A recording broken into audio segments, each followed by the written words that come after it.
요한복음 20장입니다. 신약 183페이지. 요한복음 20장 1절부터 10절까지입니다.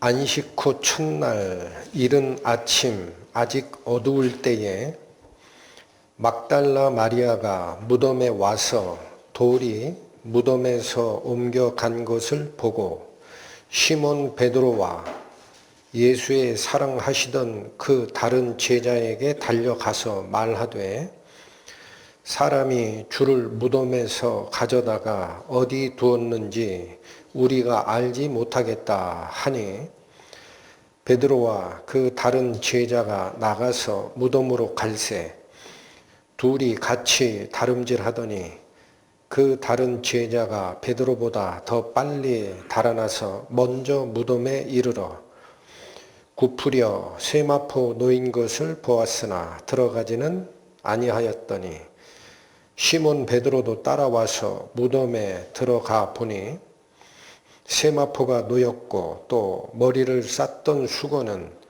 세마포와 함께 놓이지 않고 딴 곳에 개켜 있더라.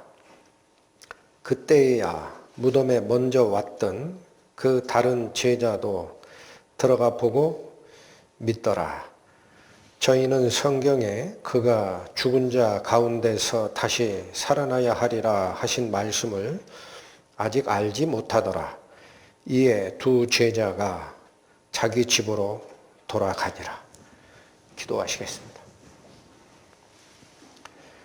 하나님 아버지, 오늘은 저희가 믿고 쫓아가는 저희 신앙의, 저희 생명의 핵심 되시는 예수 그리스도의 부활의 현장을 공부하고자 합니다.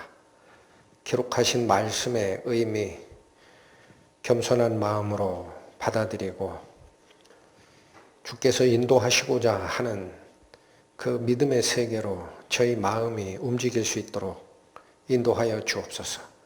예수님의 이름으로 기도 올립니다. 아멘.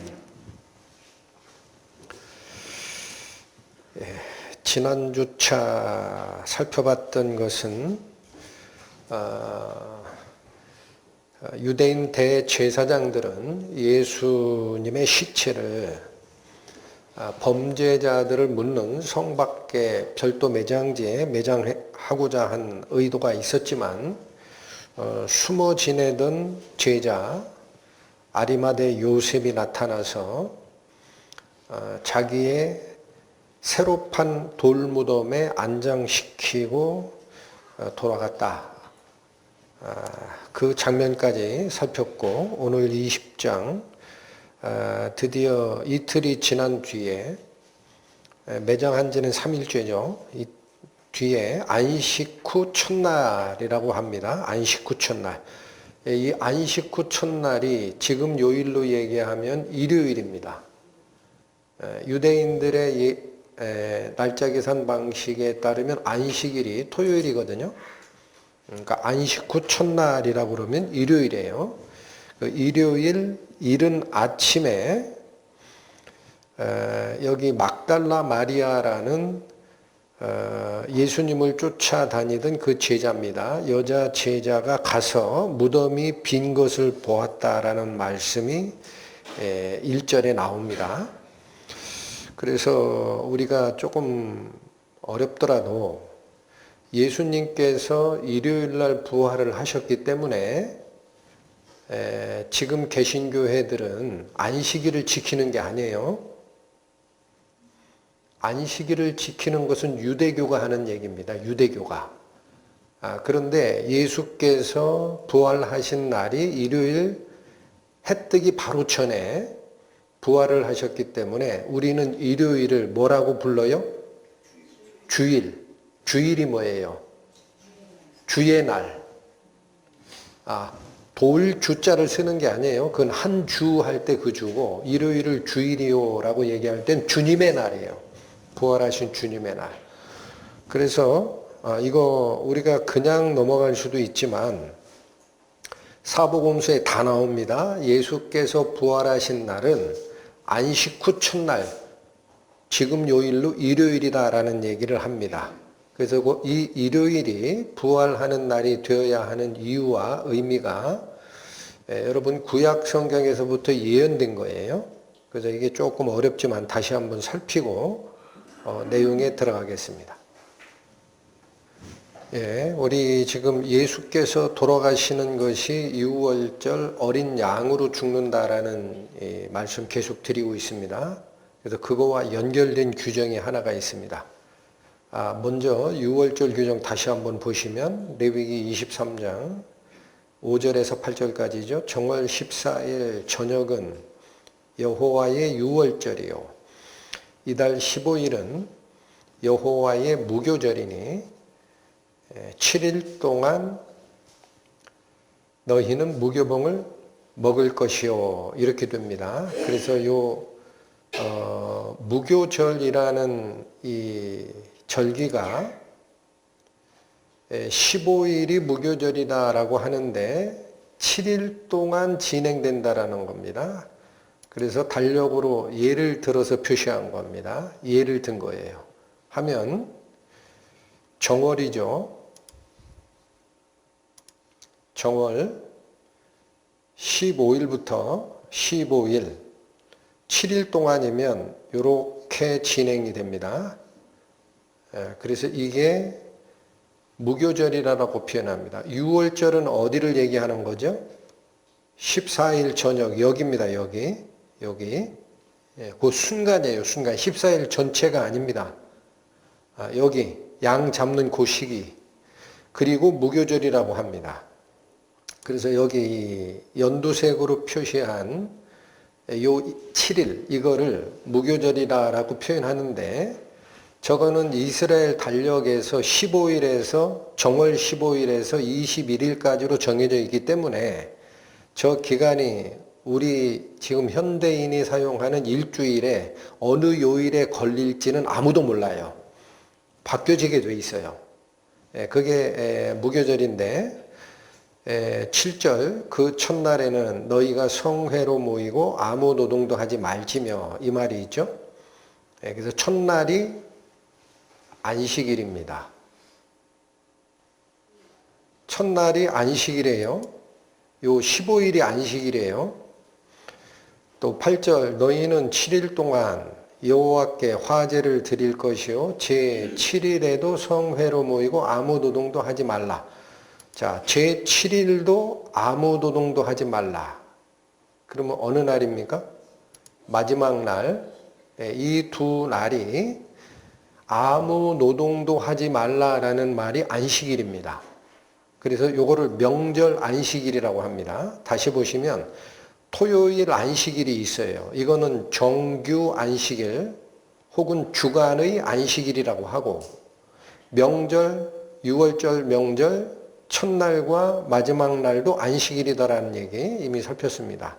문제 여기 다시 보시죠. 레위기 23장 5에서 8절인데 레위기 23장 10, 11절에 가면은 절기 하나가 또 나옵니다.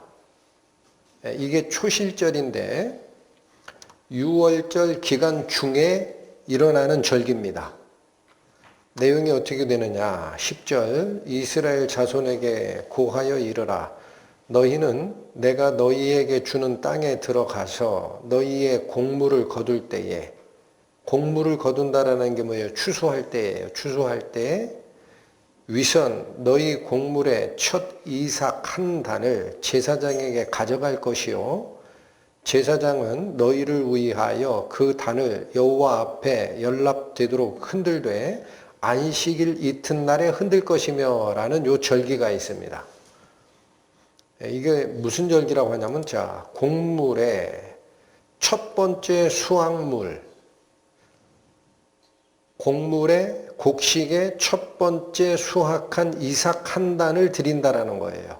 그래서 여기 요 첫 이삭이라고 된 표현이 있죠. 이거를 초실이라고 표현하는 거예요. 초실, 처음 초 열매실, 첫 열매, 히브리어는 그 뜻입니다. 너희의 곡식의 첫 열매 한 단을이라는 뜻이다라는 거예요. 그래서 요 이삭을 드리는 절기를 뭐라고 한다? 초실절이라고 한다. 자, 근데 언제 이 하나님께 드리냐? 11절 제사장은 너희를 위하여 그 단이 뭐요? 첫 이삭 한 단, 이 단을 언제 흔들어라? 안식일 이튿날에 흔들어라. 그러니까 이 초실절이 6월절 기간 중에 안식일 다음 날 일어나는 절기인데 안식일이 언제냐에 따라서 초실절을 해석하는 게 달라집니다. 그게 무슨 말이냐? 자, 다시 달력 떼어놨어요. 안식일은 이날일 수도 있다 그랬죠. 여기가 정규 안식일, 주간 안식일이라면 이날과 이날은 명절 안식일이다 설명을 드렸어요. 기억하셔야 돼요. 무작정 쫓아오시면 안 됩니다.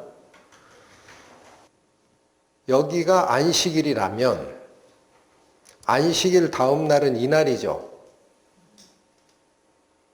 이렇게 해석하는 사람이 바리새인들입니다.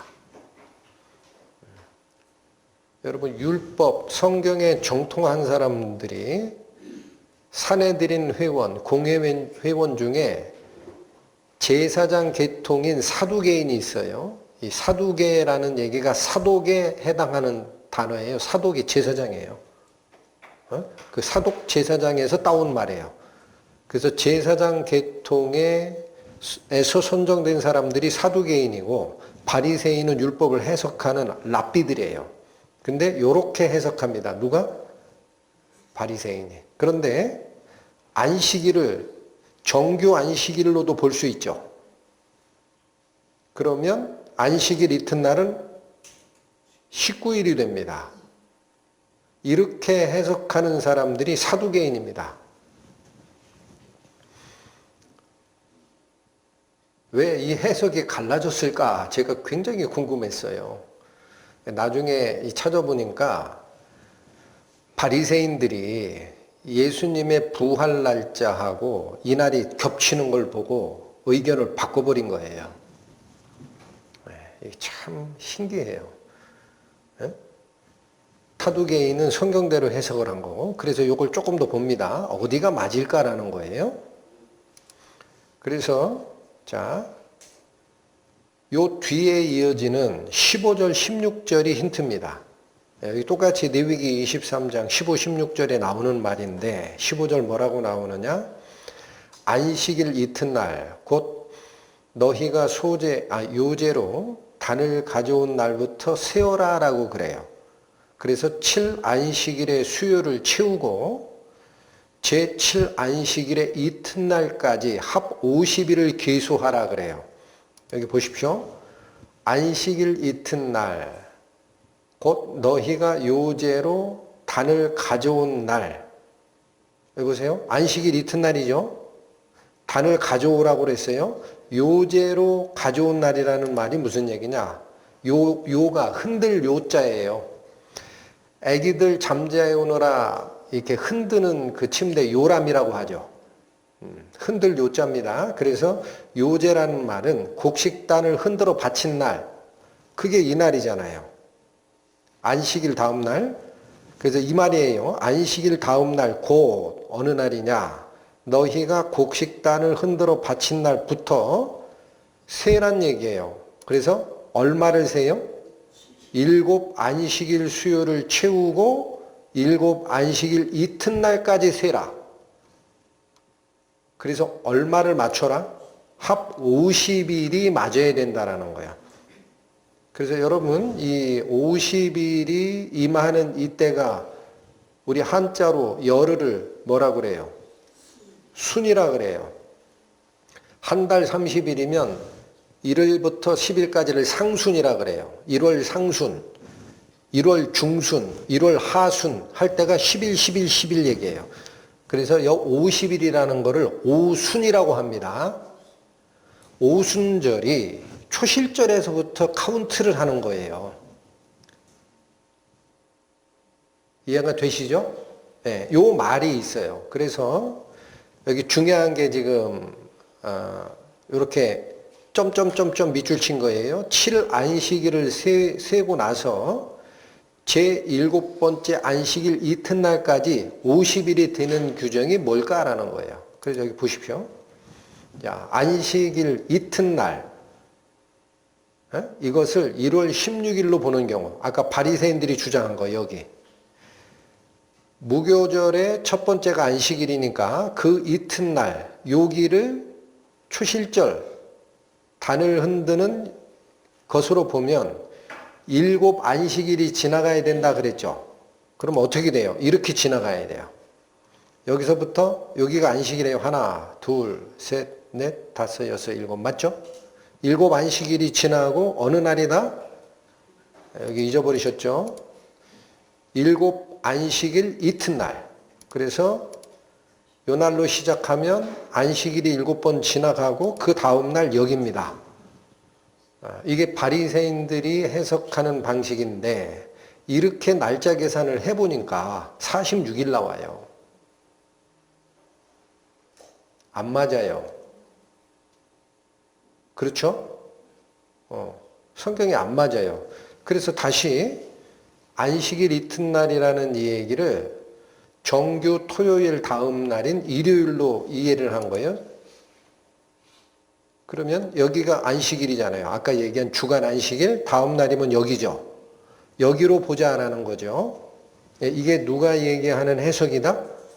제사장 계열인 사두개인들이 하는 해석이다. 그래서 여기서부터 7 안식일을 또 갑니다. 여기서부터니까 이게 첫 번째 안식일. 둘, 셋, 넷, 다섯, 여섯, 7 안식일, 다음 날이면 8일입니다. 맞죠?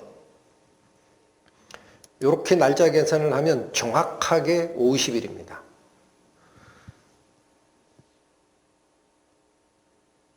여러분 숫자 얘기만 하면 그냥 머리가 아프신 분들은 이걸 얘기해 주는 이유가 중요하니까 나중에라도 녹화된 영상 다시 보세요. 천천히. 이해가 될 거예요. 더하기 빼기만 하면 돼요. 그래서 자, 이게 무슨 말이냐면 왜 이걸 제가 강조하느냐면 초실절이 여기고 50일이 지나간 오순절이 이날이라면 즉 안식일 이튿날을 일요일로 보면 항상 예수님의 부활을 가리키는 초실절과 오순절은 일요일 날 오게 돼 있어요. 그 초실절이 예수님의 부활 날입니다. 구약에 지금 7절기 강의하는 게 아니에요. 초실절의 의미가 예수님의 부활이래요. 어떻게 하느냐? 고린도전서 15장 보세요. 13절 만일 죽은 자의 부활이 없으면 그리스도도 다시 살지 못하였으리라. 그리스도께서 만일 다시 살지 못하셨으면 우리의 전파하는 것도 헛것이요 또 너희 믿음도 헛것이며 19절 만일 그리스도 안에서 우리의 바라는 것이 다만 이 생뿐이면 모든 사람 가운데 우리가 더욱 불쌍한 자리라. 그러나 이제 그리스도께서 죽은 자 가운데서 다시 살아. 이게 부활이에요. 다시 살아. 잠자는 자들의 뭐가 되셨도다? 여러분 그리스도께서 죽은 자 가운데서 다시 살아서 무엇이 됐다? 첫 열매가 됐대. 이게 초실입니다. 예? 그래서 무슨 얘기냐면 아까 제가 이 복잡하게 50일이 어느 규정에 의해서 세야 정확하게 50일이 떨어지느냐라는 얘기를 했던 이유가 뭐냐면 그날 예수께서 부활하시고 그날 오순절에 뭐가 와요? 성령이 오셔야 되니까. 그래서 여기 보시면 예수님의 부활과 성령 강림, 즉 초실절과 오순절이 언제 일어났다는 얘기예요?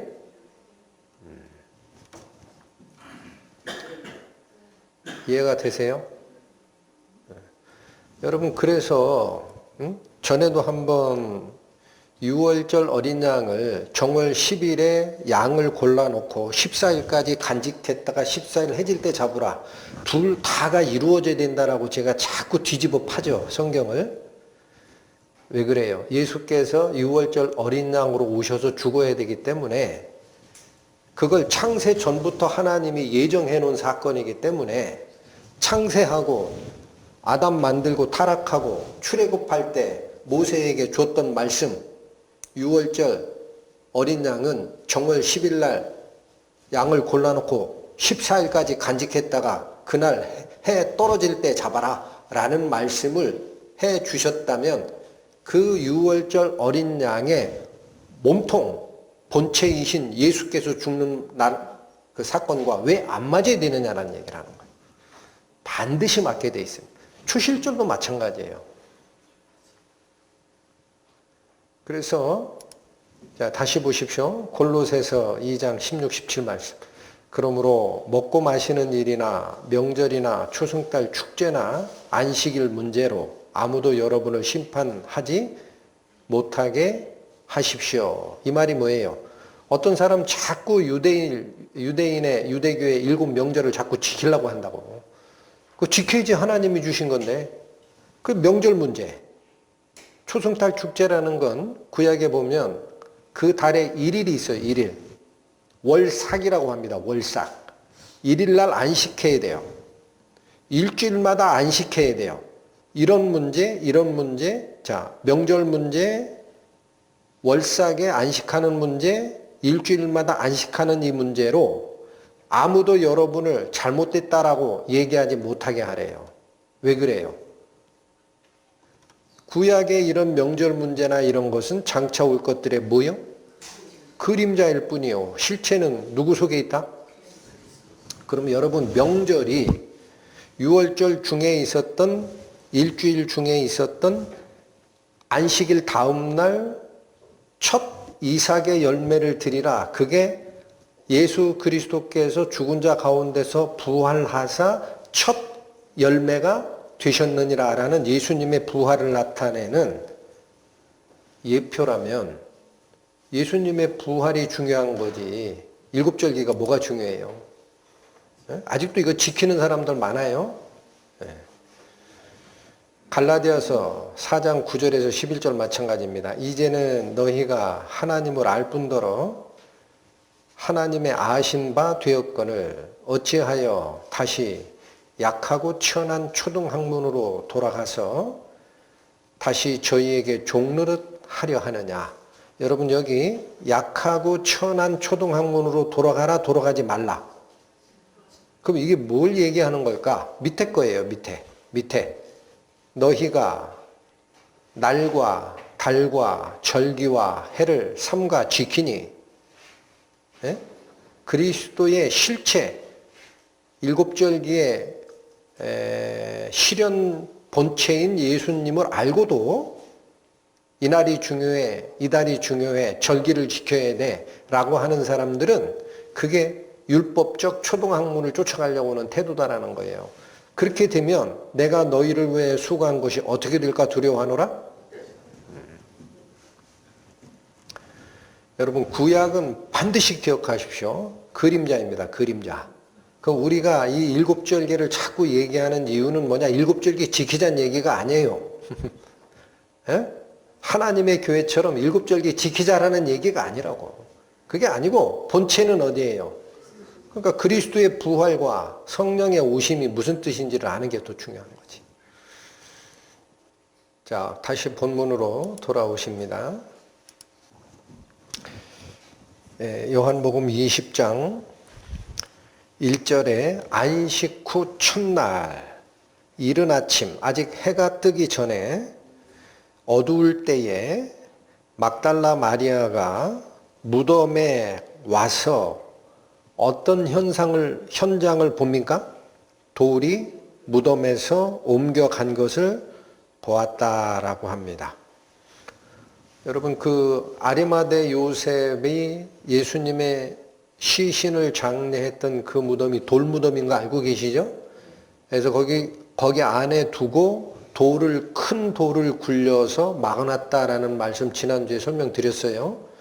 그러면 돌이 그대로 입구를 막고 있어야 되는데 막달라 마리아가 가보니까 돌이 굴려져 있어요. 그러니까 무덤 문이 열린 거예요. 예, 이것을 보고 그래서 예수 그리스도가 부활하셨다라는 증거가 두 개가 나와야 됩니다. 그 시신이 없어졌다예요. 근데 이게 훔쳐간 것이 아니고 그 몸이 부활체로 살아나서 다른 곳으로 가셨다. 근데 이 첫 번째 무엇을 본 거냐? 예수님의 무덤이 열려 있다라는 걸 본 거예요. 이게 최초의 목격자입니다. 누구라 그래요? 막달라 마리아. 이게 7 귀신 들렸다가 예수님께서 귀신을 내쫓아 주신 은혜 많이 받은 여인이 첫 번째 목격자다라고 얘기를 합니다. 자, 이거는 요한복음만 그런 게 아니고 다른 공관복음서 3개에서도 똑같이 얘기하는 거예요. 예수님의 빈 무덤을 발견한 첫 번째 목격자, 예수께서 부활체로 나타나서 처음 만나주신 자, 이 자가 누구냐? 막달라 마리아라는 거예요. 그 왜 자꾸 여자를 얘기를 할까요? 여러분, 예수 그리스도의 부활이 없으면 기독교 신앙은 전부 사기예요. 제일 중요한 얘기를 지금 해드리는 거야. 그런데 예수 그리스도의 부활이라는 이 중요한 사건을 여자들이 목격했다라고 증언하면 그 당시 유대 문화에서는 여자의 증언은 법정 증언으로 일상적으로 채택이 안 됩니다. 여자는 지금하고 달라요. 여자는 그 당시에 사람 수 셀 때도 안 넣던 거예요. 남자 20세 이상자만 셉니다. 그러니까 이 증인의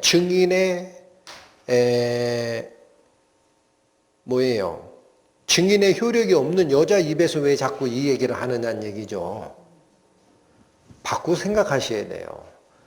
이 당시에 봤던 목격자와 관련된 지금 진술이, 현장에 대한 진술이 예수님이 부활하지 않았는데 부활했다라고 예수의 제자들이 껴맞춘 거라면 왜 증언력이 없는 여자를 목격자로 세웁니까? 바보 아닙니까? 남자로 세워야지. 이해가 되세요?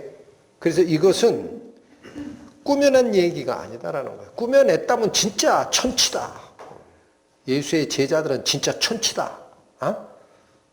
법정에서도 채택도 안 되는 여자 증언을 목격자로 세우는 그런 바보 천치가 어디 있냐 이 얘기를 하는 거예요. 그러나 이건 사실이다. 너희가 믿든 안 믿든 첫 번째 목격자는 누구였다? 막달라 마리아 여인이었다. 2절 갑니다. 이 무덤이 열린 것을 보고 막달라 마리아의 행동이 2절에 나옵니다. 시몬 베드로와 예수의 사랑하시던 그 다른 제자에게 달려갑니다. 왜 달려갔을까요? 뒤에 나오죠. 사람이 주를 무덤에서 가져다가 어디 두었는지 우리가 알지 못하겠다. 이 얘기를 전하러 간 거예요. 베드로와 요한에게. 여기 예수의 사랑하시던 그 다른 제자라는 이 표현은 바로 이 요한복음을 기록한 사도 요한을 말할 때 쓰는 표현입니다. 그러니까 베드로와 요한에게 막달라 마리아가 달려간 이유가 뭐냐? 이 얘기죠. 가봤더니 무덤 문이 열렸어. 글쎄. 무덤 문이 열리고 시체가 없어. 예수님의 시신이 없어.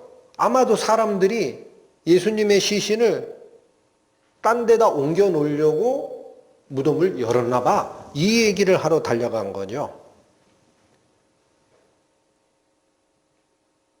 그러니까 여기 생각하십시오.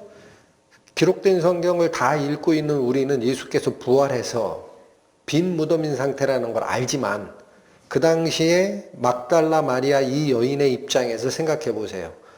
날도 새기 전에 밤에 가서 봤는데 무덤 문이 열려 있고 시체가 없어요. 그럼 당연히 어떻게 생각하겠어요? 예수님 부활했구나 이렇게 생각해요? 네, 여러분 아직 제자 어느 누구도 빈 무덤을 보고 예수께서 부활했구나라고 생각한 사람이 아무도 없었다라고 성경이 기록합니다.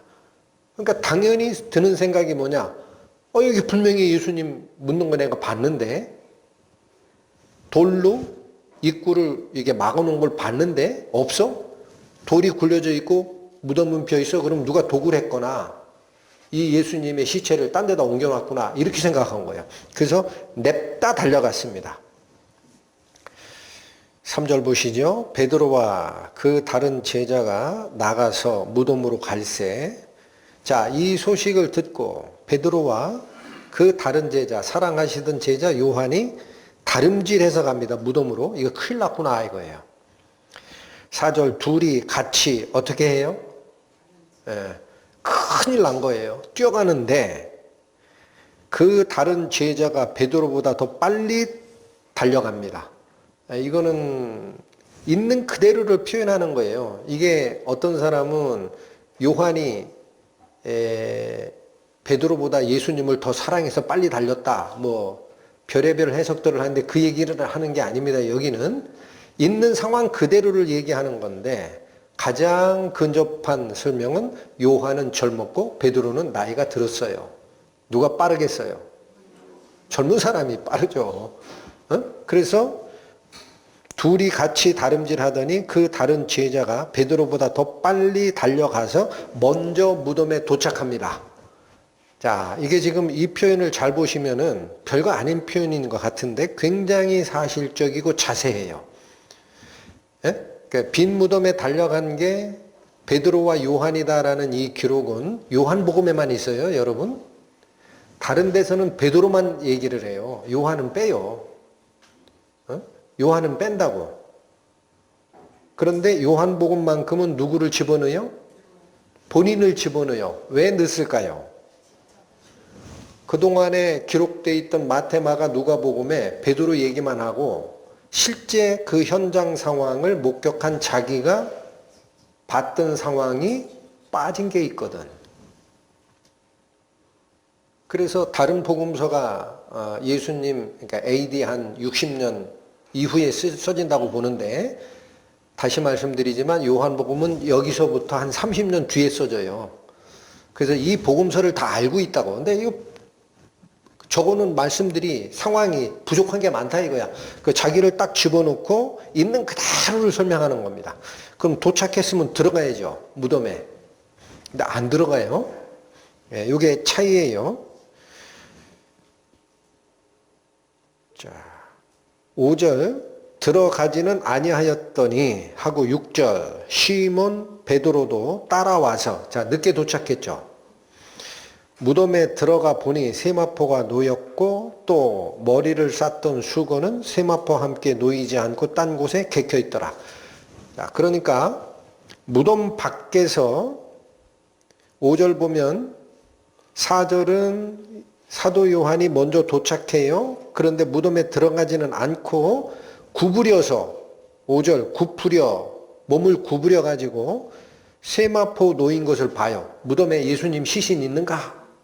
하고 이렇게 구부려서 봤더니 시신은 없고 세마포만 있어. 세마포가 시체를 쌌던 거죠. 네, 이걸 보고 들어가진 않아요.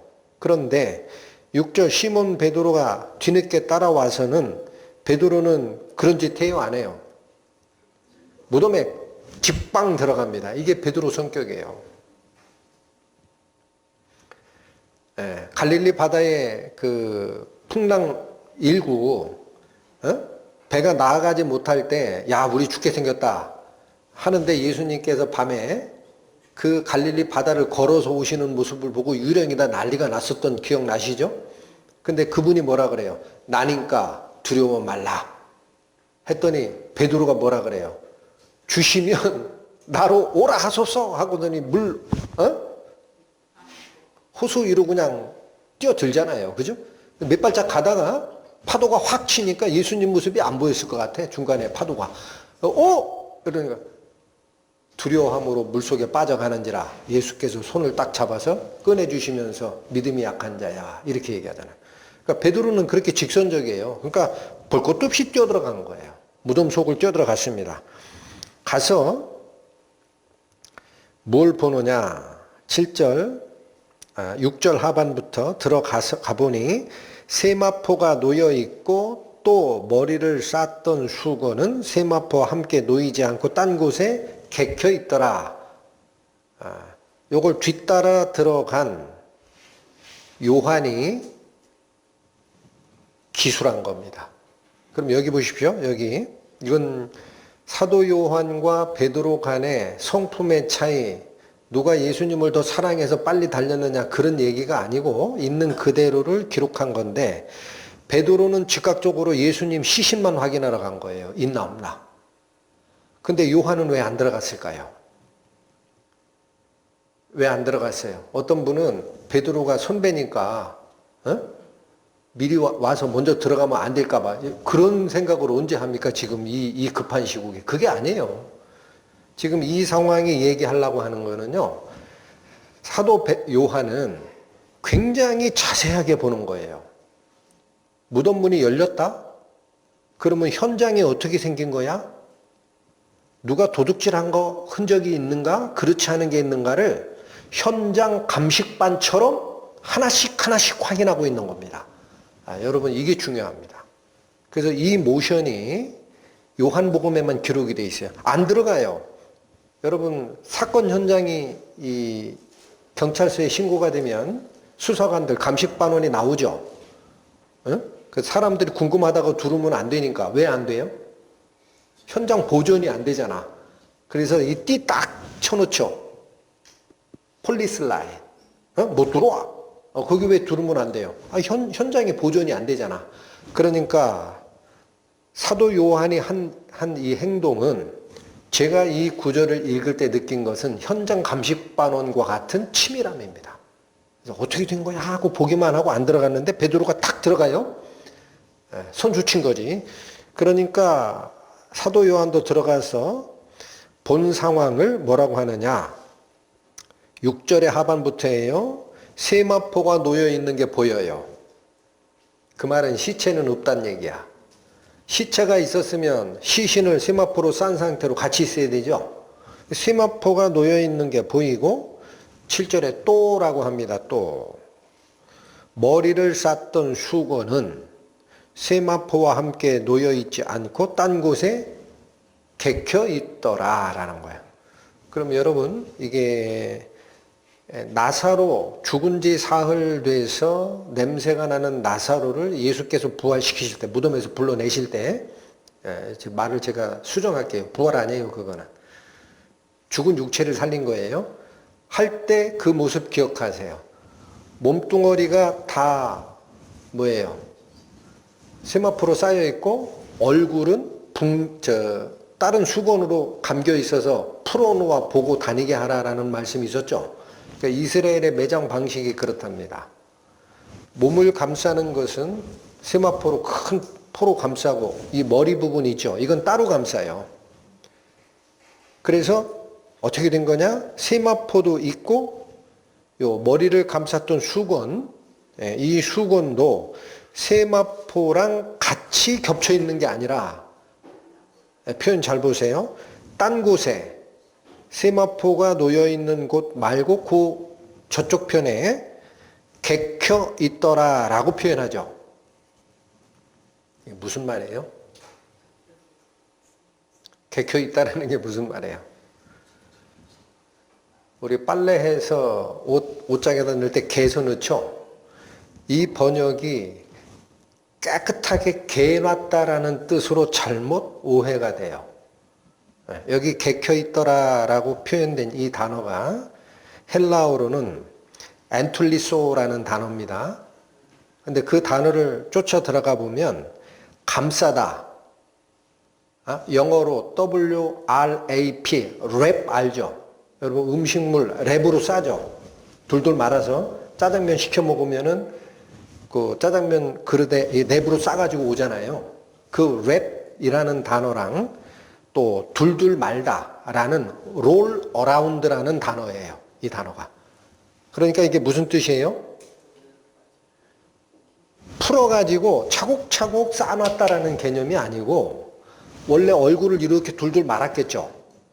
그러면 예수님의 시신이 부활하면서 뿅 빠져나오면 둘둘 말았던 게 푹 찌그러진 상태. 그래서 이 번역이 잘못됐다라고 알아내서 우리가 가지고 있는 개역 한글 성경 말고 그 뒤에 다시 번역해내는 개역 개정 성경에는 이 말을 쌌던 대로 놓여 있더라라고 바꿔놨어요. 시간 날 때 다시 그 다번역 성경 어플리케이션 보시라고. 어떻게 놓여 있더라? 쌌던 대로. 어떻게 싸요 얼굴을? 둘둘 말아서 쌌지. 그러니까 여기 잘 보십시오. 왜 이렇게 자세하게 써놓느냐라는 거야 요한복음이. 현장 상황을 사진 찍듯이 설명하는 거예요. 그럼 무슨 얘기야? 첫 번째, 세마포가 거기 있더라 라고 하면 여기 잠깐 보세요. 예수님 십자가에 달려 돌아가실 때 처형조 노마군병 4사람이 예수님 입었던 옷 가지고 네 거냐 내 거냐 제비 뽑아가지고 갈라가는 거 배우셨죠? 왜 그런다 그랬어요? 그 당시에 그 직물은 굉장히 가치가 있었다라는 거예요. 그런데 예수님의 시신을 싸는 세마포는요, 고운 배입니다. 고운 배. 가느다라고 할 때 새예요. 마는 그 마포라는 게 배예요. 그래서 그 당시 시신을 싸는 세마포는 최고급 옷감입니다. 그러면 이게 도적질 맞았다면, 시체가 누군가 가져갔다면 세마포를 왜 놓고 가요? 그게 더 비싼 거예요. 그러니까 무슨 얘기예요? 첫 번째, 이 현장 사진이 우리에게 주는 정보는 누군가 시신을 도굴해 간 것은 아니다라는 거야. 그럼 여기는 말이 없지만 여러분 이 예수님의 시신을 염이라 그래요. 염습할 때, 쌀 때 뭐를 거기 같이 넣고 쌌죠? 니고데모가 가져온 30kg 정도 되는 향품. 그죠? 예, 저도 궁금해서 다시 봤더니 이스라엘 장례 문화에서 향품은 이집트가 얘기하는 미라 만드는 그 방식이 아니래요. 이집트는 시신을 썩지 않게 하려고 같이 싸버려요.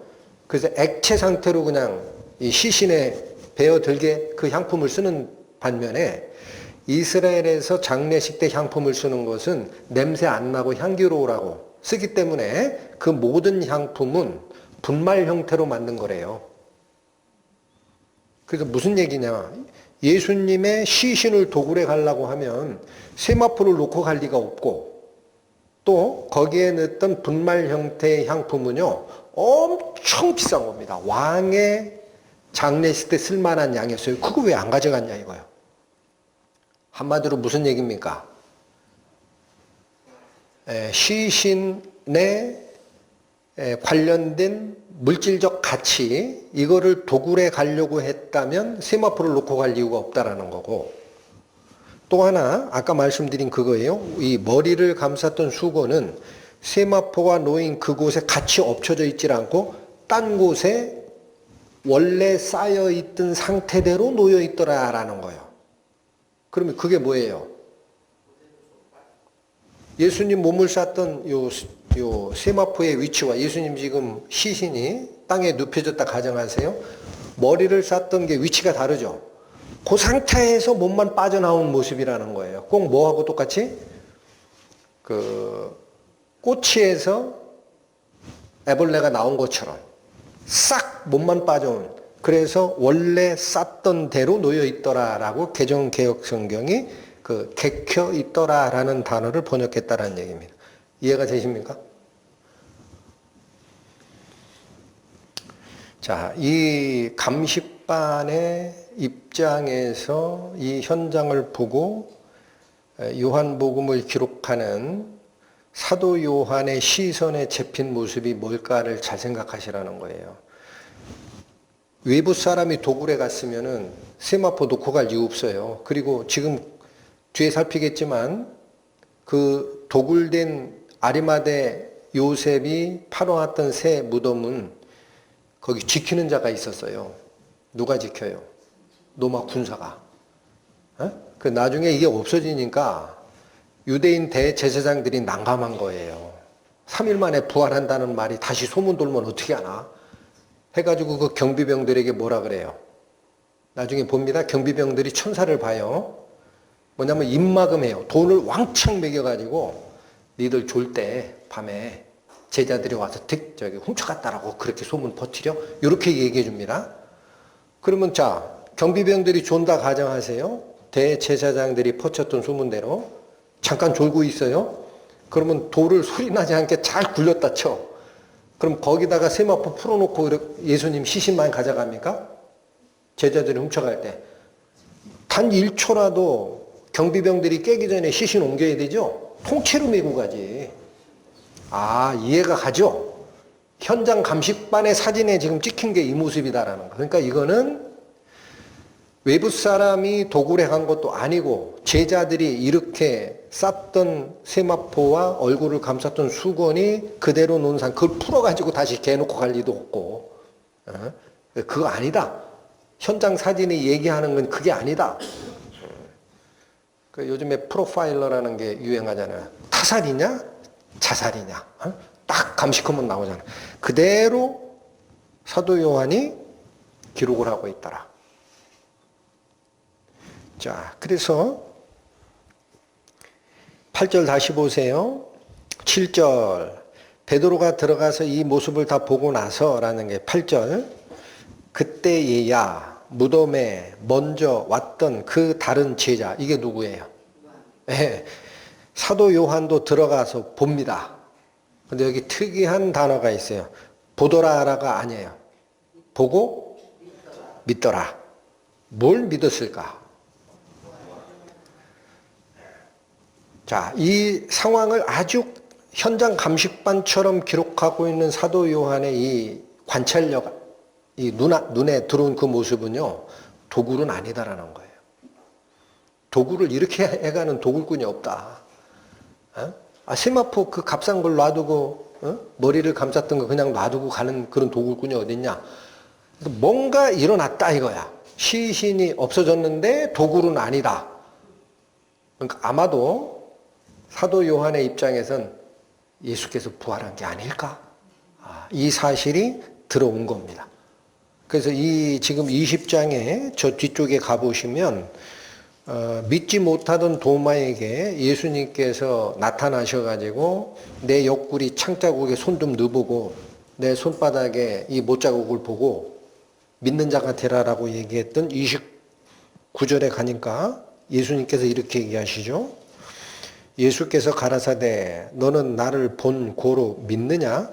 보지 못하고 믿는 자들은 복되도다 하시니라. 그래서 요한복음이 얘기하는 보고 믿다라는 거는 믿음과 관련이 돼 있어요. 요한이 분명히 뭔가를 인식을 한 거야. 예수님 시신이 누가 훔쳐간 게 아니구나. 알았어요. 그런데 재밌는 거는 20장뿐만 아니라 공관복음서 어디를 봐도 요 예수님의 빈 무덤을 보고 나서 요한이 예수님의 부활을 믿었다라는 말은 안 해요. 안 해. 그 왜 안 할까? 여기 분명히 보고 믿더라라고 하는데 그래서 9절입니다. 9절 가보시면 어떻게 되어 있죠? 저희는 여기서 저희라고 그러면 누구예요? 베드로도 요한도 다 포함돼요. 복수예요. 저희는 성경에 그가 죽은 자 가운데서 다시 살아나야 하리라 하신 말씀을 아직 알지 못하더라. 그러니까 요한이 확신을 못한 것 같아요. 분명히 도굴된 게 아니고 예수님의 시신만 딱 사라졌는데 그러면 부활일 것 같은데 왜 이걸 확증을 못했느냐? 자기가 알고 있는 구약 성경, 여기서 성경이라고 하면 구약 성경이에요. 요한복음이 기록되기 이전에 얘기하는 성경에 그러면 그 구약 성경을 얘기합니다. 구약 성경에 메시아가 죽은 자 가운데서 다시 살아나야 된다라는 그 기록을 아직 몰랐다라는 거예요. 그러니까 뭐예요? 확신이 없었다는 얘기입니다. 확신이 없었다. 현장 감식 결과는 뭔가를 알겠는데 예수께서 이렇게 진짜로 살아나야 되는 게 구약 성경 예언에 있는지를 몰라가지고 확신이 없이 혼자만 가슴에 간직하고 있는 상태였다. 그러면 여러분 구약 성경에 예수께서 즉 메시아께서 죽었다 다시 살아나야 하리라 라는 말씀이 어디에 있어요? 어디 있어요? 신약 성경에만 있어요? 구약에 있어요? 구약에 있어요. 그죠? 네. 객관식이 아닙니다. 어디 있어요? 그 찾아봐야지. 아, 이게 있단 얘기구나. 구약에 메시아가 살아난다. 시편 16편 가십니다. 구약 811페이지.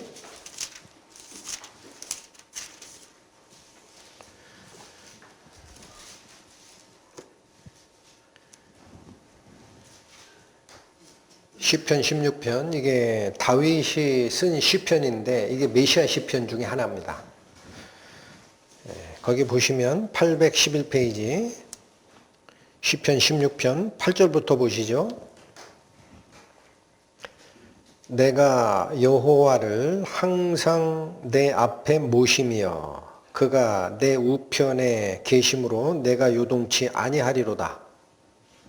자, 요 시편의 기록자인 다윗이 메시아가 당할 일을 성령의 감동을 받아서 쓰는 거예요. 그걸 메시아 시편이라 그래요.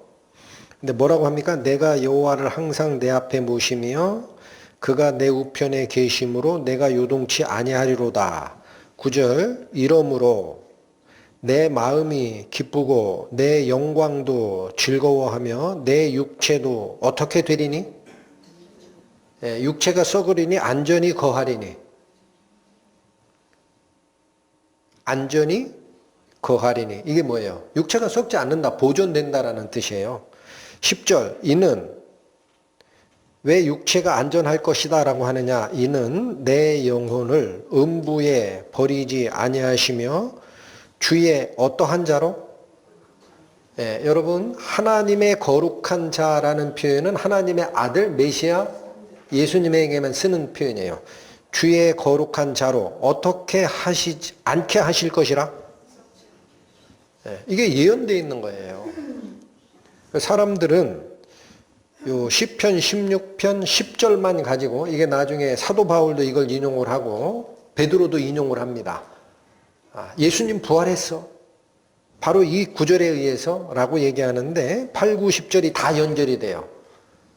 이건 좀 깊게 살핍니다. 여기 잠깐 잡으시고.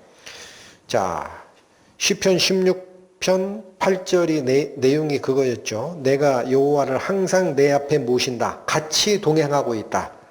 그래서 내가 요동치 않는다라는 표현을 쓰죠.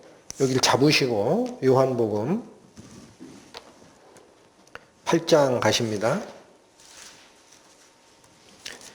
신약 159페이지 펴보세요. 요한복음 8장 29절 보세요. 예수님이 하신 말씀이죠. 나를 보내신 이가, 이게 누구예요? 하나님이죠. 나를 보내신 이가 나와 어떻게 하시도다? 함께 하시도다. 내가 항상 그의 기뻐하시는 일을 행함으로 나를 혼자 두지 아니하셨느니라. 예수님 이 말씀 하신단 말이에요. 그래서 하나님과 항상 같이 동행한 존재가 누구냐라고 묻는다면 하나님의 독생하신 아들 예수 그리스도만이 한시도 하나님과 떨어진 적이 없다라고 표현해야 됩니다. 그 말씀이 시편 16편 8절 내가 여호와를 항상 내 앞에 모시며 그가 내 우편에 계심으로 내가 요동치 아니하리로다 라는 표현이고 시편 16편 9절 보시면 이러므로 내 마음이 기쁘고 내 영광도 즐거워하며 내 육체도 안전에 거하리니 라고 하죠. 여기 뭐를 다시 하나 언급하세요? 내 영광이 흠집이 안 난다라는 얘기예요. 이 말이. 자, 이것도 마찬가지입니다. 요한복음 12장 신약 168페이지 23절부터 보시면 여기 잘 보세요. 요한복음 12장 23절 예수께서 대답하여 가라사대 인자가 영광을 얻을 때가 왔도다. 자, 여기 메시아 예수님이 영광을 얻는 얘기를 시작을 합니다. 그러면서 뭐라 그래요? 우리가 영광을 얻었다 그러면은 왕위에 올라가는 것을 생각하는데 반대예요. 24절 내가 진실로 너희에게 이르노니 한 알의 밀이 땅에 떨어져 죽지 아니하면 한 알 그대로 있고 죽으면 많은 열매를 맺느니라. 여러분 여기 많은 열매를 맺는다 할 때 이게 초실이에요. 예수께서 초실을 하고 그 뒤를 따라가는 우리 성도들도 그 첫 열매에 동참하는 거예요. 네. 인자가 영광을 받을 때가 뭐냐? 24절 죽어서 열매를 맺는 거다라는 뜻이고 25 자기 생명을 사랑하는 자는 잃어버릴 것이요 이 세상에서 자기 생명을 미워하는 자는 영생하도록 보존하리라. 26절 사람이 나를 섬기려면 나를 따라 나 있는 곳에 나를 섬기는 자도 거기 있으리니 사람이 나를 섬기면 내 아버지께서 저를 귀히 여기시리라. 죽고 나서 열매 맺는 그 모범은 예수께서 하신 거고 그 뒤를 쫓아가는 우리도 어떻게 살아야 된다? 어떻게 살아야 된다? 이 세상에 있는 생명을 미워하라는 얘기는 죽이란 얘기예요. 거기에 연연하지 말라. 이 세상의 인생 목적에 연연하지 말라. 그렇게 되면 이 세상에 있는 자기 생명을 미워하게 되면 25절에요. 뭐 하도록 보존하리라? 그러니까 여러분 영생은 어떻게 얻는지 아세요? 포기해야 얻는 거예요. 예? 예수님의 구원을 어떻게 얻는지 아세요?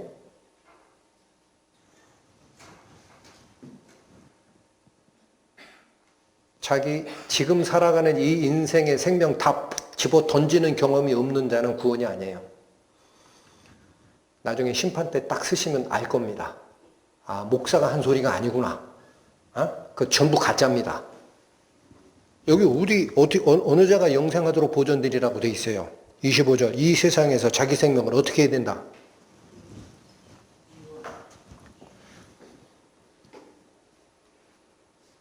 그 결정이 통과된 사람에게 예수님이 자기 성령을 주시는 거예요. 너는 내 거다. 내 인생이 내 거라고 주장하는 자에게 예수님이 성령 안 주십니다. 그런 구원은 지식구원이라 그래요.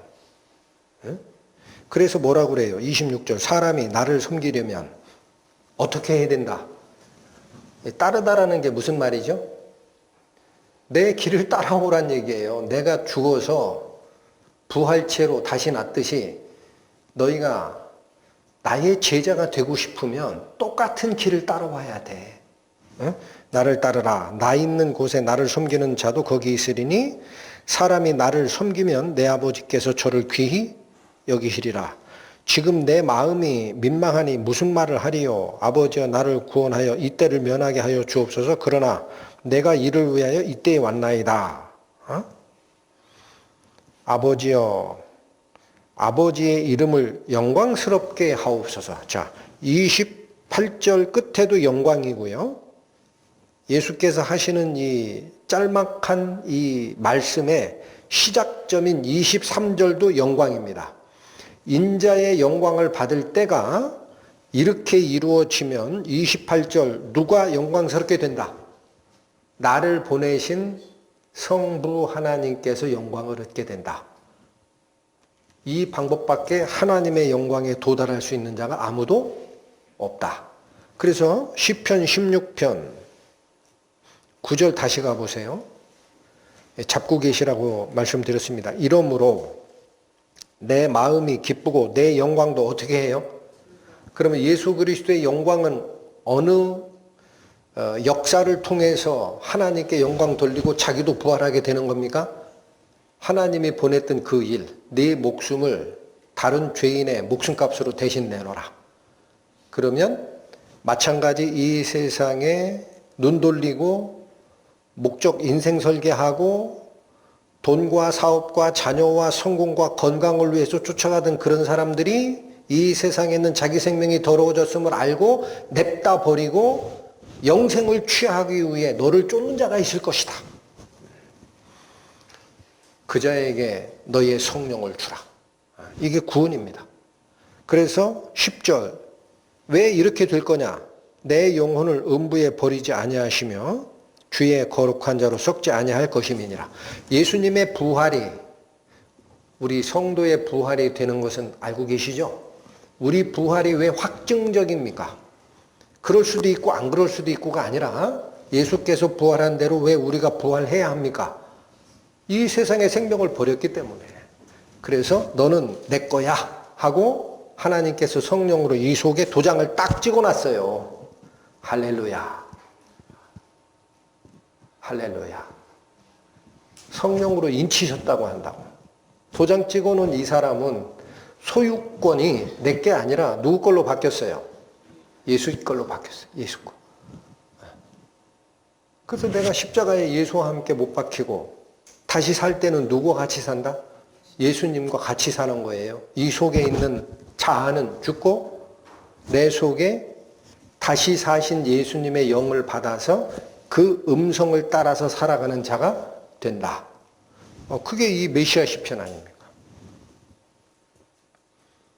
사람들은 시편 16편에 자기 몸이 음부에 버려지지 않고 썩지 아니함을 당하리라라는 말씀만 이루어진 것 같죠. 요한복음이 얘기하는 건 아니에요. 거기 메시아에 대한 예언이 다 이루어진 거예요. 이거를 몰랐다라는 거예요. 오늘 본문으로 다시 옵니다. 요한복음 20장 9절 저희는 성경에 그가 죽은 자 가운데서 다시 살아나야 하리라 하신 말씀을 아직 알지 못하더라. 그래서 사도 요한이 뭔가 눈치를 챘는데 주장을 못하고 있는 거예요. 이게 긴가 아닌가. 여러분 이 혼돈 속에 있는 제자들의 마음을 예수님은 어떻게 정리해 주실까요? 오늘 본문에는 없습니다. 빈 무덤만 보여주시지 않아요. 여러분 이게 신약시대에 살고 있는 우리 정말 구원받은 자가 가지는 증거입니다. 빈 무덤만 보여주시질 않아요. 구원받은 자에게는. 뭐를 보여줘요? 예수님의 부활한 모습을 보여줘요. 이게 인격적 만남입니다. 지금은 예수님 부활한 모습을 보여주는 게 아니라 그 부활하시고 승천하신 뒤에 바톤 터치해서 보내주신 성령의 음성을 나에게 보여줘요. 자기 평생 경험에 내 인생 다 포기하고 하나님께서 주시는 그 성령의 음성을 도장을 딱 받은 경험이 없으면은 그래서 지식적으로만 아는 겁니다.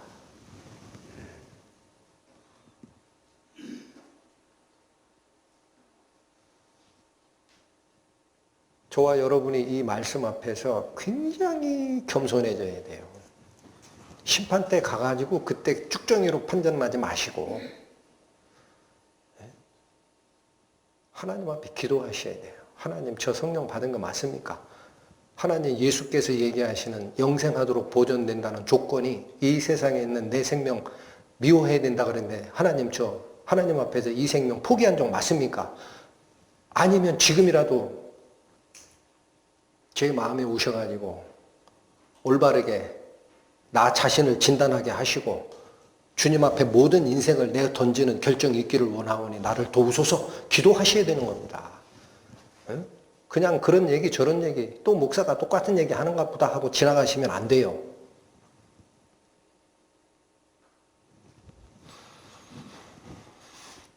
자, 다시 봅니다. 10절. 요한복음 20장 10절. 이에 두 제자가 자기 집으로 돌아가니라. 제자들이 현장 목격은 하고 있지만 돌아갈 때 무슨 마음을 가지고 돌아갔을까? 혼돈입니다. 한마디로 여기 8절 끝에 사도 요한은 들어가 보고 믿더라라는 희망을 던져요. 근데 같이 현장에 들어갔지만 현장 감식하는 그런 개념으로 자세하게 보지 않고 예수님 시체 없어졌네 하고 그냥 갔던 베드로는요, 이게 무슨 얘기인지도 모르고 가요. 누가복음 24장 가보세요. 신약성경 140페이지입니다. 누가복음 24장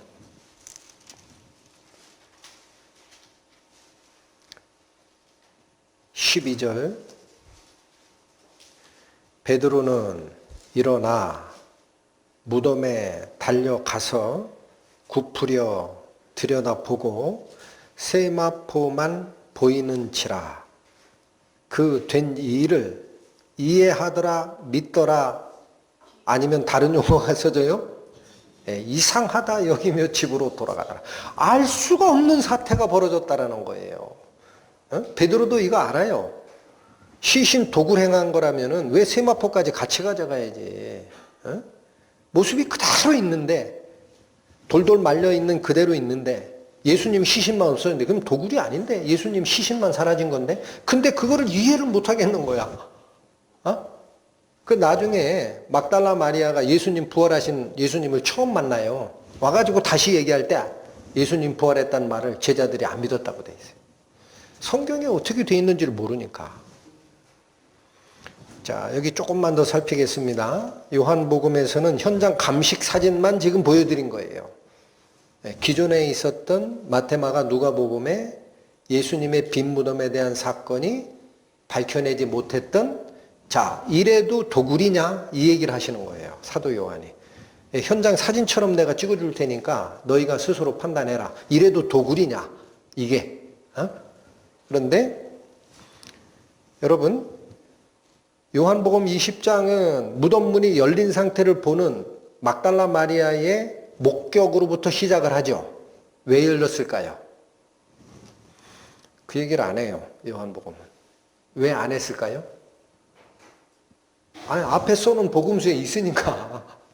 뭘 또 써? 그래서 마태복음 갑니다. 27장. 마태복음 27장. 신약 페이지로 51페이지 보십니다. 마태복음 27장 59절부터 보겠습니다. 요셉이 시체를 가져다가 정한 세마포로 싸서 바위 속에 판 자기 새 무덤에 넣어두고 큰 돌을 굴려 무덤 문에 놓고 가니, 이게 아리마대 요셉이 예수님의 시신을 장사했던 모습입니다. 61절, 거기 막달라 마리아와 다른 마리아가 무덤을 향하여 앉았더라. 그러니까 막달라 마리아가 안식일 끝나고 무덤을 찾아간 이유가 새로 판 아리마대 요셉의 무덤이 어디에 있는지를 본 자거든. 그래서 쫓아간 거예요. 안식일 끝나고 나서 다시 간다. 예수님 시신 보러. 이렇게 간 건데 정보가 나오죠. 62절. 그 이튿날은 예비일 다음 날이라. 여러분 이 말 잘 기억하세요. 아리마대 요셉이 예수님의 시신을 장례한 날이 1월 14일 해 지기 전에 자기의 새 무덤에 아주 급하게 갖다 모신 겁니다. 그러면 그 다음 날이면 언제예요? 1월 15일. 이게 안식일이잖아. 근데 여기는 뭐라고 하느냐? 이날은 안식일의 다음 날이래. 즉 무교절의 첫날이 온 겁니다. 대제사장들과 바리새인들이 함께 빌라도에게 모여갑니다. 이 사람들이 왜 또 가요?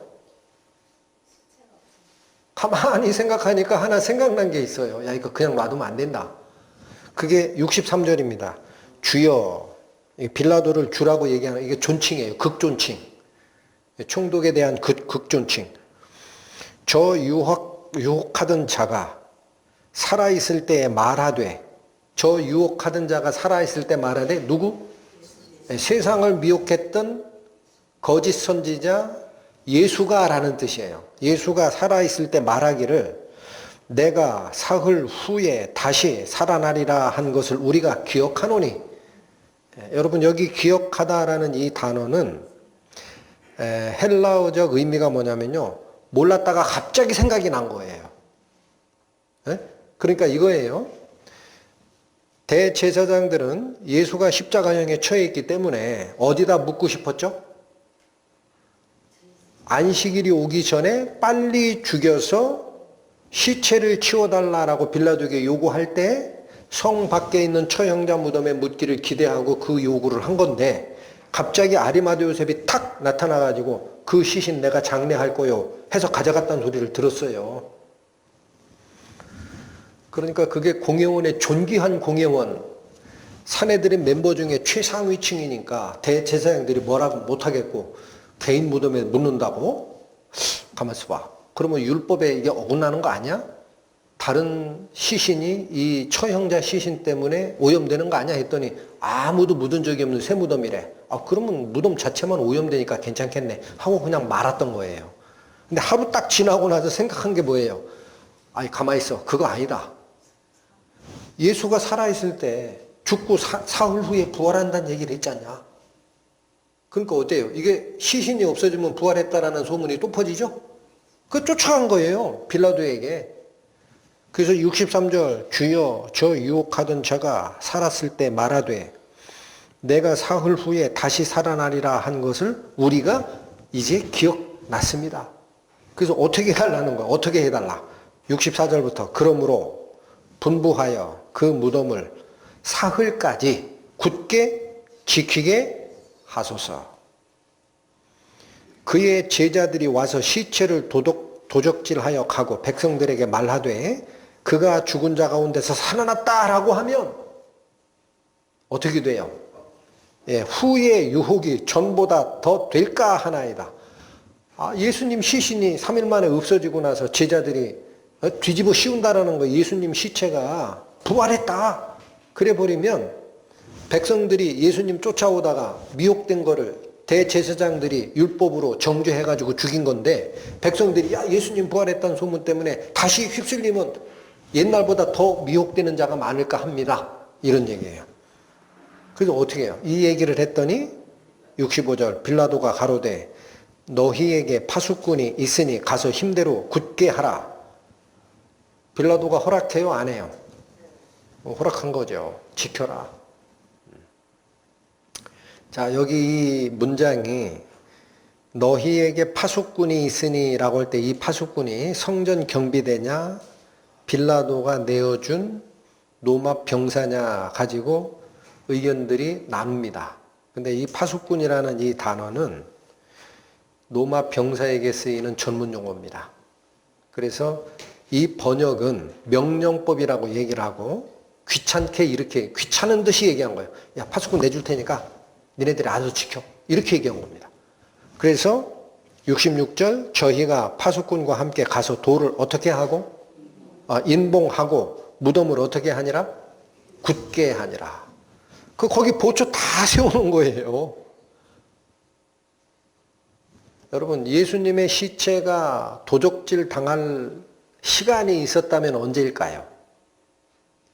14일 저녁에 아리마대 요셉이 장례를 치르고 나서 그 다음날 대제사장들이 빌라도에게 가가지고 경비대 세워놔야 됩니다라고 얘기하고 실시했죠. 요 밤 사이밖에 없어요. 그렇죠? 도적질 해갔다면. 그런데 보십시오. 이들이 인봉하고 무덤을 굳게 지키기 시작했다라고 하죠. 그러면 로마 병사들이 가서 돌무덤 인봉하기 전에 안에 시신이 있는지 확인하고 다 여긴 이제 손 못 대 하고 딱 못 열게 만드는 거죠. 그거 말고는 없어요. 자, 근데 이 상황이 어떻게 열립니까? 인봉하고 굳게 지켰는데 무덤문이 어떻게 열려요? 28장으로 갑니다. 2절. 큰 지진이 나며 주의 천사가 하늘로서 내려와 돌을 굴려내고 그 위에 앉았습니다. 여러분, 이 돌무덤이 장정 혼자도 못 들어요. 돌 이만큼만 해도 못 들어요. 근데 돌 무덤을 막고 있는 그 큰 돌이라고 합니다. 이거를 사람 힘으로 혼자서는 도저히 어떻게 할 수도 없어요. 근데 여기는 누가 그 돌문을 굴려버렸다? 하늘에서 내려온 천사들이. 그러니까 여러분, 이 돌무덤이 열리게 되는 이 사실이 여기 기록이 됩니다. 이건 마태복음에만 기록이 돼요. 앉았는데 3절, 그 형상이 번개 같고 그 옷은 눈같이 희거늘. 천사를 표현하는 아주 고유한 표현 방식입니다. 그래 놓고 4절 보시면 수직하던 자들이, 이 수직한다라는 게 뭐예요? 굳게 지키던 자예요. 이게 로마 경비병들이에요. 수직하던 자들이 저를 무서워하여 떨며 죽은 사람과 같이 되었더라. 천사 처음 봤거든요. 깜짝 놀랐습니다. 그리고 나서 11절 가세요. 여자들이 갈제 파수꾼 중 몇이, 전체가 아닙니다. 파수꾼 중 몇이 성에 들어가 모든 된 일을 누구에게 고합니까? 대제사장에게 있는 그대로 얘기를 해요. 일부만 얘기했다, 전체를 얘기했다. 모든 된 일, 일부예요, 전체예요? 그러면 저는 참 궁금한 게 그거예요. 대제사장 가야바나 거기에 동조했던 유대 당국자들이 예수님을 죽일 때까지는 확신을 가졌을 수 있어요.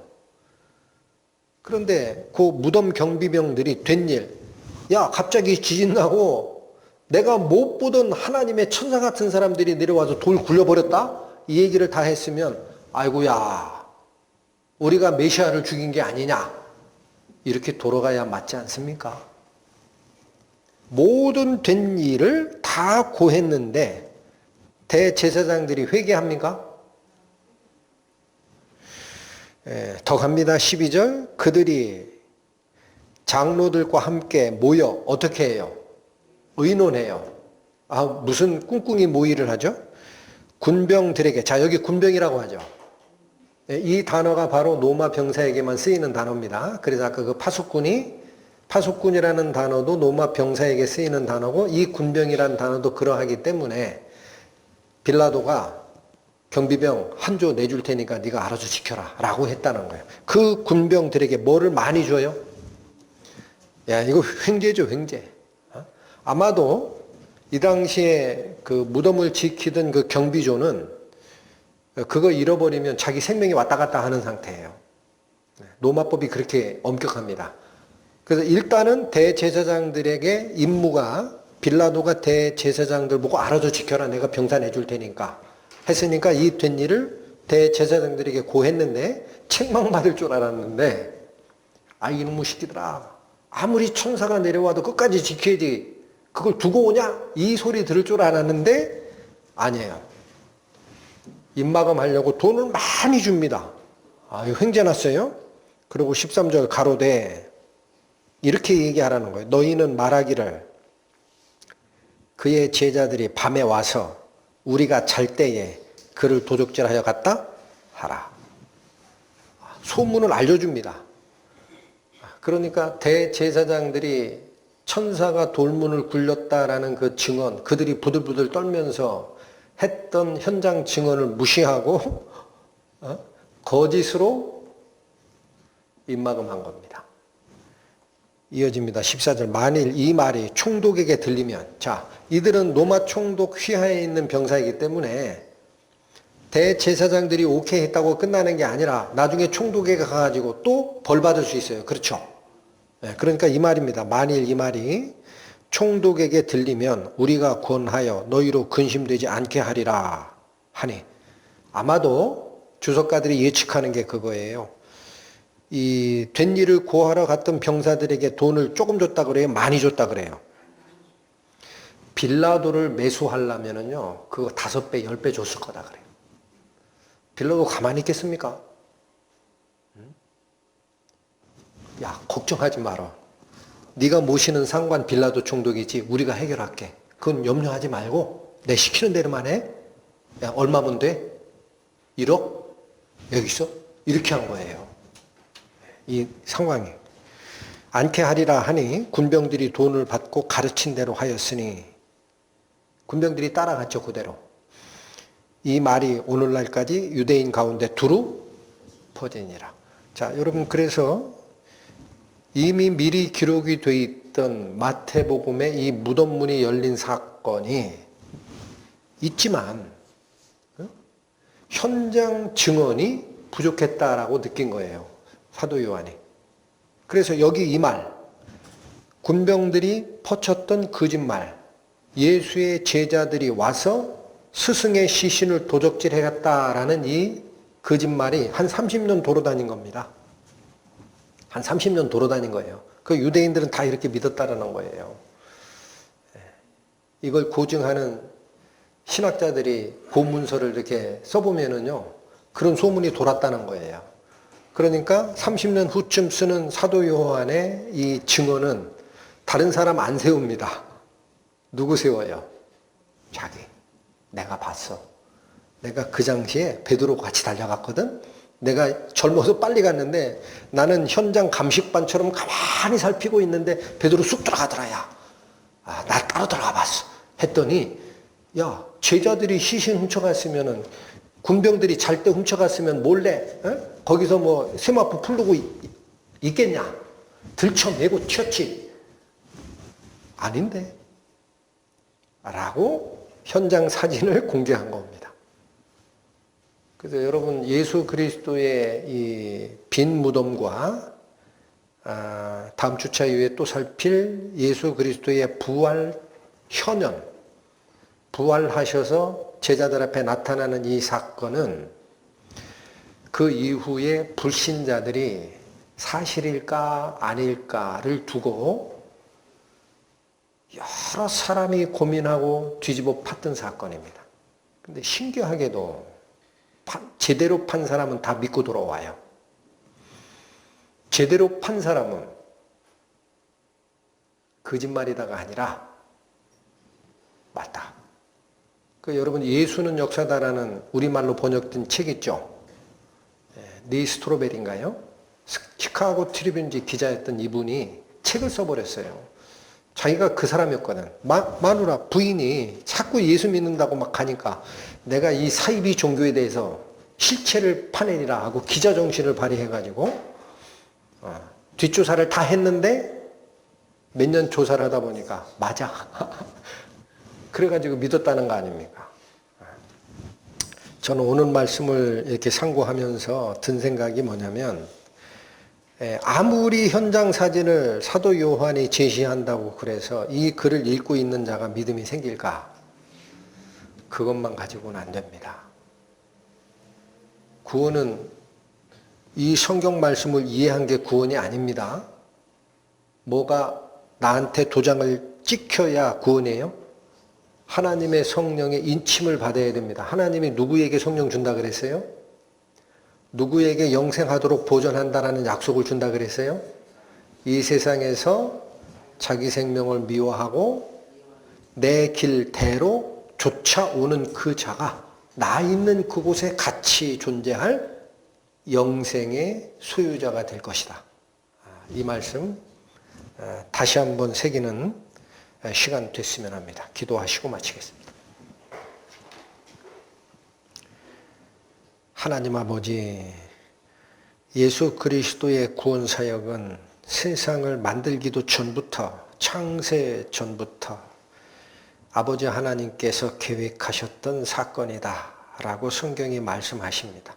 그 말씀 그대로 구약성경 레위기에 6월절 중 안식일 다음 날 첫 이삭을 흔드는 초실절의 의미가 바로 예수 그리스도께서 안식일 다음 날인 일요일 부활하신다라는 그 사인이었음을 다시 살폈습니다. 저희가 이 사실을 가슴에 간직하고 하나님께서 정밀하시고 놀랍도록 그 역사를 이끌어 가셨구나 라는 사실 앞에 하나님을 경외하는 마음 갖게 하여 주시고 저희의 죄인됨 또한 깨닫게 하셔서 모든 것 내어 던지고 영생 부활이신 예수님을 취하는 자 될 수 있도록 은혜를 더하여 주옵소서. 예수님의 이름으로 기도 올립니다. 아멘.